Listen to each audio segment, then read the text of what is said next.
aproveitar esse momento para a gente conversar sobre algo que eu sei que tem algumas pessoas que têm curiosidade, que é justamente o processo de 2020, né, dessa candidatura. A primeira vez na história de Pelotas que duas pessoas negras concorrem a uma chapa de prefeito e vice. Como é que foi para ti essa experiência?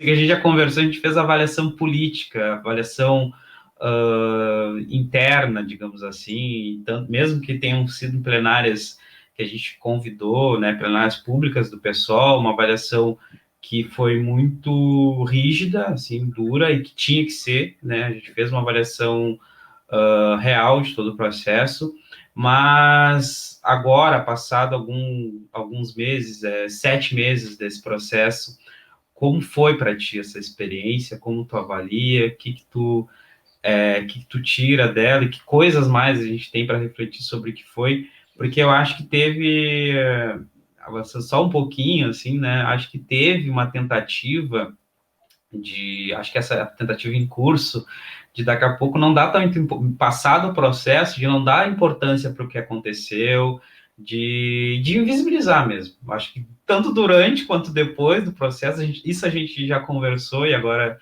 né, vamos falar um pouco publicamente sobre isso, mas tanto durante quanto depois do processo teve uma tentativa de invisibilizar o que foi.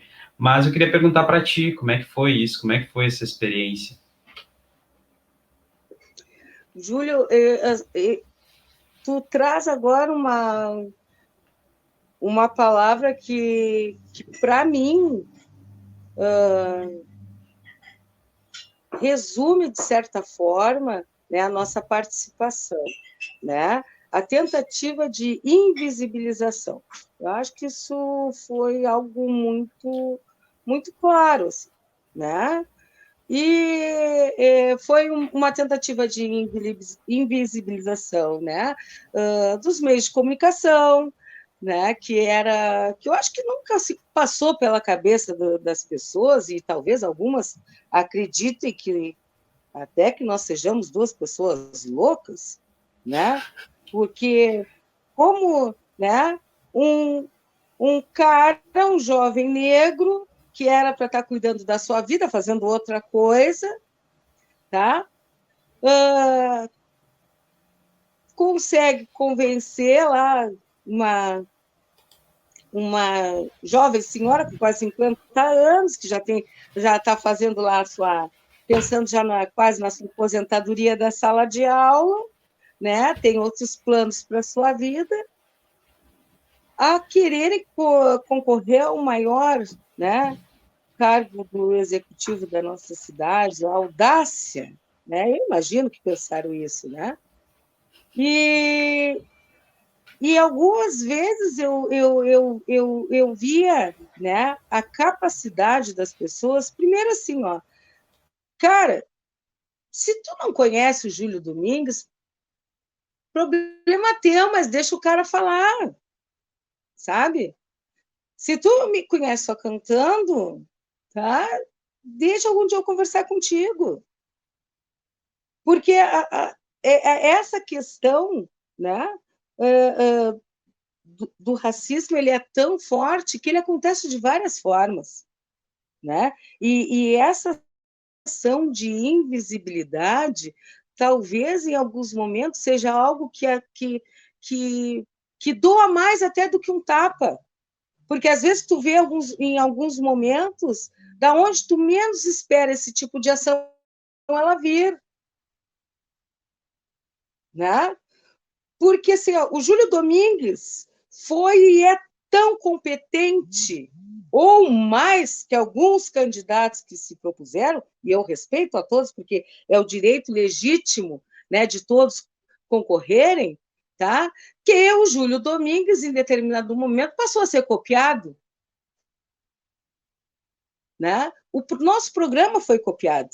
Porque no início da campanha, e não pense em me processar, por favor, porque eu não estou falando mentira. É só olhar, vamos procurar na internet o início da campanha, né?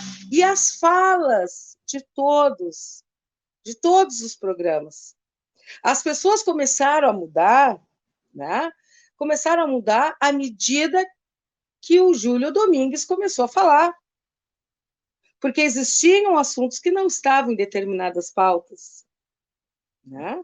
E aí, claro, que nós, um partido pequeno, somos um partido honesto, graças ao meu bom Deus, que nunca estivemos envolvidos, né, em nenhuma lambança, mas somos um partido, temos, né, 16 anos, se eu errei a idade, me corrijo, mas, né, é 16 anos, mas em 16 anos, assim como se pode tentar acertar, também pode fazer muita porcaria, né? Com menos gente faz mais porcaria, bastante porcaria, né, Júlio?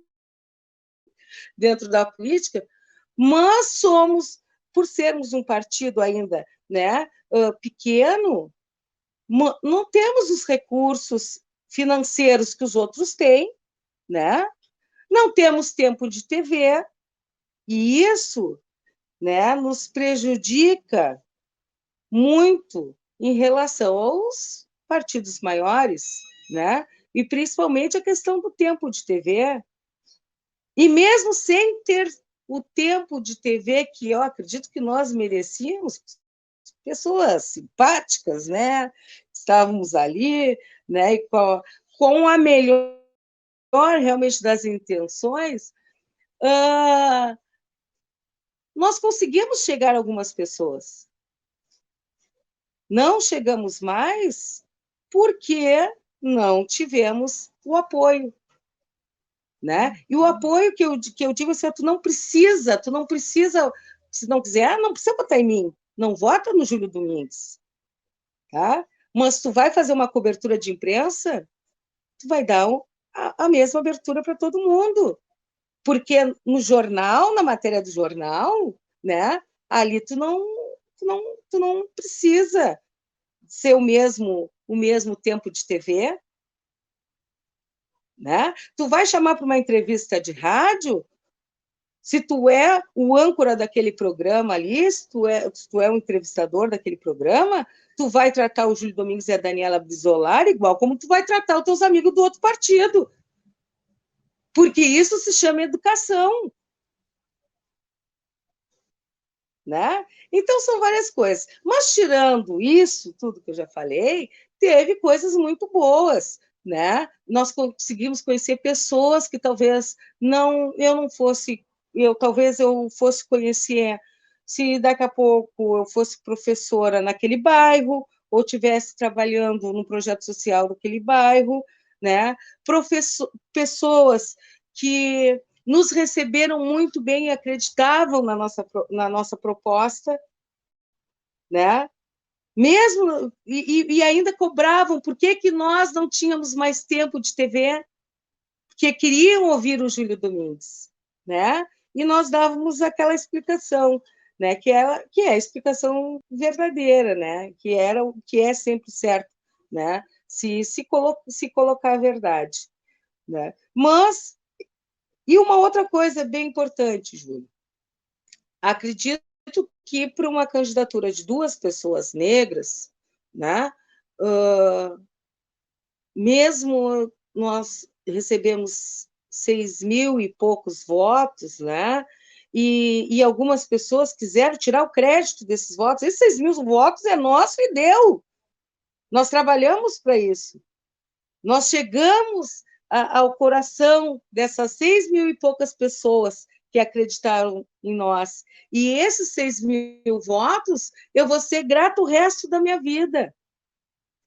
Eu jamais vou deixar ninguém desmerecer. Ah, mas na outra eleição foi tantos votos. Ah, mas na outra eleição era um outro momento e eram pessoas brancas. Porque ainda em Pelotas, uma pessoa negra para tentar, né, galgar e estar nos espaços de poder e tomada de decisão, não é fácil. E nós, então, conseguimos 6.000 e poucos votos, foi porque 6.000 e poucas pessoas de Pelotas acreditaram no nosso potencial, respeitaram a nossa presença ali, respeitaram a nossa visita nos bairros. E esses 6.000 e poucos votos, da minha parte, serão lembrados o resto da minha vida e valorizados e respeitados. E eu jamais vou permitir que alguém desqualifique essas 6.000 pessoas que eu não tenho, para esses 6.000 e poucos votos, eu não tenho nome nem rosto. Mas o que eu tenho é o respeito deles conosco, e isso é o que importa.